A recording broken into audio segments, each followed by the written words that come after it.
El bautismo en agua no hace que alguien llegue a ser un genuino creyente.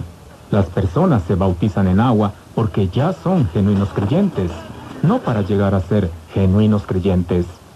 Si una persona no es creyente y se bautiza en agua, no pasa absolutamente nada en cuanto a su estado espiritual. Esa persona sigue siendo incrédula. Una persona llega a ser genuinamente creyente cuando por la fe recibe al Señor Jesucristo como su único. Esto no necesariamente garantiza que esa persona sea genuinamente salva. La triste realidad es que muchas personas pasan por las aguas del bautismo sin ser creyentes genuinos. En este caso, el bautismo en agua no pasa de ser sino un simple remojón. En segundo lugar, los genuinos creyentes pueden pasar por momentos de frialdad, de apatía espiritual, de un debilitamiento en su fe y en su comunión con el Señor. Pero siempre salen de aquel bache espiritual. Pedro el apóstol negó al Señor Jesucristo por 3 veces, pero se levantó y el Señor Jesús resucitado le dio oportunidad de confesar su amor hacia él por 3 veces. Una de las muchas características de un verdadero creyente es la permanencia, a pesar de los momentáneos enfriamientos espirituales. Pero una de las muchas características de los falsos creyentes es la falta de permanencia. Esto es lo que dice el apóstol Juan, hablando de los anticristos o falsos creyentes apóstatas. Ponga atención a lo que dice Primera de Juan, capítulo 2, versículos 18 y 19. Hijitos, ya es el último tiempo, y según vosotros oísteis que el anticristo viene, así ahora han surgido muchos anticristos. Por esto conocemos que es el último tiempo. Salieron de nosotros, pero no eran de nosotros, porque si hubiesen sido de nosotros, habrían permanecido con nosotros, pero salieron para que se manifestase que no todos son de nosotros. Los falsos creyentes, los anticristos, salen de la comunidad de creyentes para nunca más volver, y se quedan afuera hasta que salen de este mundo para recibir su condenación eterna. En tercer lugar, la salvación del hombre es por gracia, por medio de la fe. Note lo que dice Efesios 2, 8 y 9. Porque por gracia sois salvos por medio de la fe, y esto no de vosotros, pues es don de Dios, no por obras, para que nadie se gloríe. Por supuesto que el hombre necesita tomar la decisión de recibir al Señor Jesucristo como Salvador para ser salvo.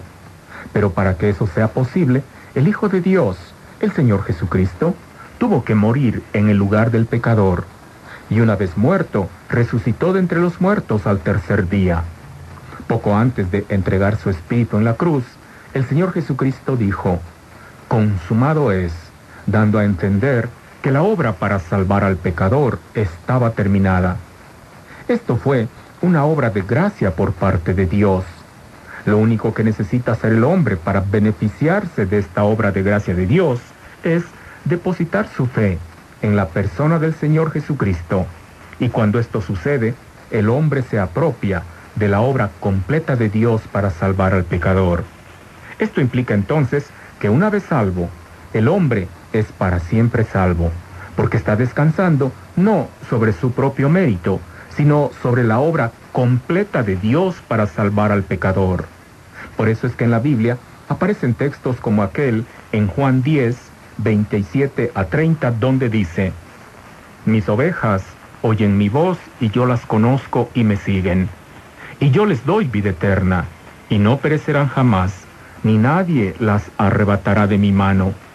Mi Padre que me las dio es mayor que todos, y nadie las puede arrebatar de la mano de mi Padre. Yo y el Padre uno somos. Cuando un pecador recibe por la fe al Señor Jesucristo como Salvador, llega a ser parte del rebaño del Señor Jesucristo. El pastor de este rebaño es el mismo Señor Jesucristo. Como pastor del rebaño, el Señor Jesucristo tiene una relación tan íntima con sus ovejas que las conoce a cada una en manera personal, y por eso las ovejas reconocen la voz del Señor Jesucristo y le siguen. Por su parte, el Señor Jesucristo, como pastor de las ovejas, les da vida eterna. Muy interesante esta declaración del Señor Jesús. No dijo, les di vida eterna en tiempo pasado. Tampoco dijo, les daré vida eterna en tiempo futuro. Dice, les doy vida eterna, tiempo presente. Cuando en el idioma en el que se escribió el Nuevo Testamento se conjuga un verbo en tiempo presente, comunica la idea de que la acción está presente en cualquier instante del tiempo. Se dice que es un presente continuo. El Señor Jesús está diciendo que Él continuamente da vida eterna a sus ovejas. No existe un solo instante en el tiempo en el cual el Señor Jesús no esté dando vida eterna a sus ovejas. La seguridad de salvación no depende de cuán buena es la persona, sino de cuán perfecta es la obra del Señor Jesucristo en la cruz del Calvario. Si no se tiene claro este concepto, el creyente vivirá siempre con dudas en cuanto a la seguridad de su salvación. Este es el fundamento para lo que dijo el Señor Jesús cuando afirmó, y no perecerán jamás, ni nadie las arrebatará de mi mano. Pero como si esto no fuera suficiente, el Señor Jesús dijo que además de que sus ovejas están seguras en su mano, están seguras en la mano del Padre. ¿Puede haber alguien más poderoso que el Señor Jesucristo y que el Padre juntos como para poder arrebatar a un creyente de sus manos? En cuarto lugar, permítame hacerle esta pregunta. ¿Cómo puede ser que la Biblia hable de que los creyentes tienen vida eterna si de alguna manera esa vida se pudiera perder? Si la salvación se pudiera perder, la Biblia estaría mintiendo cuando habla de vida eterna. Pero todos sabemos que Dios no puede mentir, y la Biblia, que es su palabra, no puede mentir. Observe lo que dice Juan 6:40. Y esta es la voluntad del que me ha enviado, que todo aquel que ve al Hijo y cree en Él, tenga vida eterna, y yo le resucitaré en el día postrero. Por estas consideraciones, amiga oyente, es imposible que un genuino creyente pueda perder su salvación. Para poner este concepto en palabras de la Biblia, ponga atención a lo que dice Romanos 8, 35 a 39. ¿Quién nos separará del amor de Cristo? ¿Tribulación, o angustia, o persecución, o hambre, o desnudez, o peligro, o espada? Como está escrito, por causa de ti somos muertos todo el tiempo, somos contados como ovejas de matadero. Antes, en todas estas cosas somos más que vencedores por medio de aquel que nos amó, por lo cual estoy seguro de que ni la muerte, ni la vida, ni ángeles, ni principados, ni potestades, ni lo presente, ni lo porvenir, ni lo alto, ni lo profundo, ni ninguna otra cosa creada nos podrá separar del amor de Dios que es en Cristo Jesús, Señor nuestro.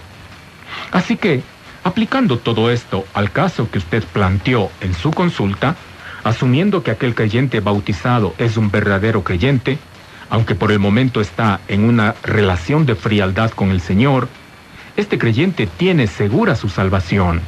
Si le sorprendiera la muerte o la venida del Señor Jesucristo para llevar a su iglesia en esas condiciones, iría al cielo.